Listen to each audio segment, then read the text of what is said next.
Looking back on my experience abroad, I'm really appreciative of all that IFSA provided. First, academically, our professors were not only Chinese natives that gave insight into China and the economy, but they also were teachers and professionals in America, so they kind of knew how to adapt to our learning styles. Next, there was the way that IFSA provided everything and went around helping us. A lot of my friends weren't able to travel if they were part of other programs because they didn't know about the medical checkups or the visa process. This was something that IFSA provided and helped us and guided us through all those steps.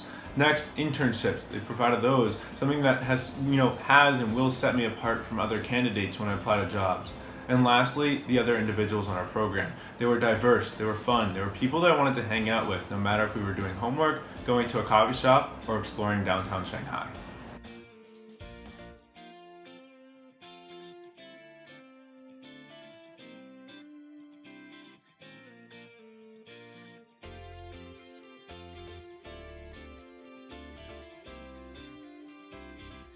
My experience abroad grew me both professionally and personally. First off, my internship abroad furthered my Chinese language skills and differentiated me in such a competitive workplace that we often find today.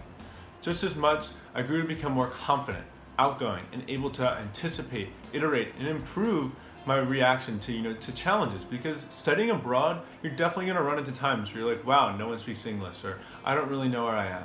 But those times are important. They're things to learn because not only are you personally going to be thrown into those circumstances one day, but just as much professionally. And now I know how to anticipate those, how to go with the flow, and just overall became more professional so that one day when I'm in those scenarios, I can succeed. While I might not have thought originally, Shanghai is truly a modern and diverse city.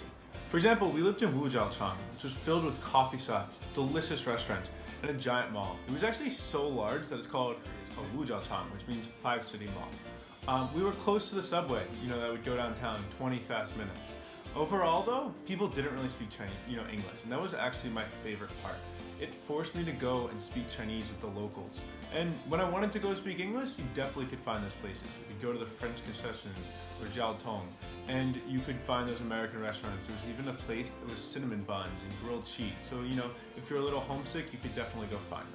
But, at the same time near us, we could go to the Chinese hole in the walls. We could go to the dumpling shop. That was our favorite place that we went for, like 3 meals every day for weeks at a time. So Shanghai is really what you want to make of it, but it's a modern first, world city with everything you could ever experience.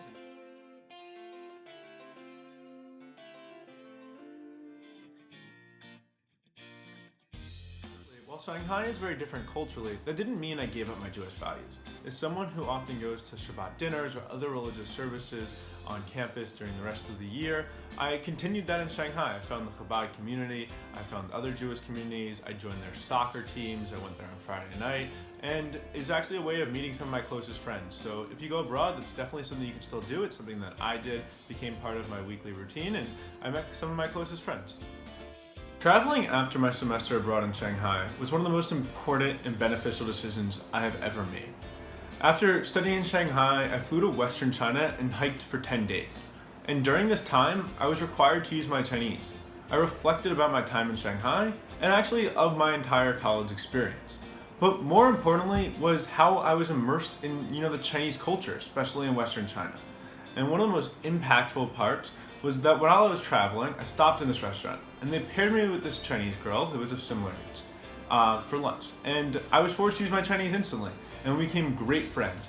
We would get lunch and dinner every day. We traveled actually for another week just together, found hotel rooms, found places to hike and explore, and she became one of my closest friends that I talk to still to this day. And so traveling abroad made me immerse, made me use my Chinese, and more importantly, made me more confident.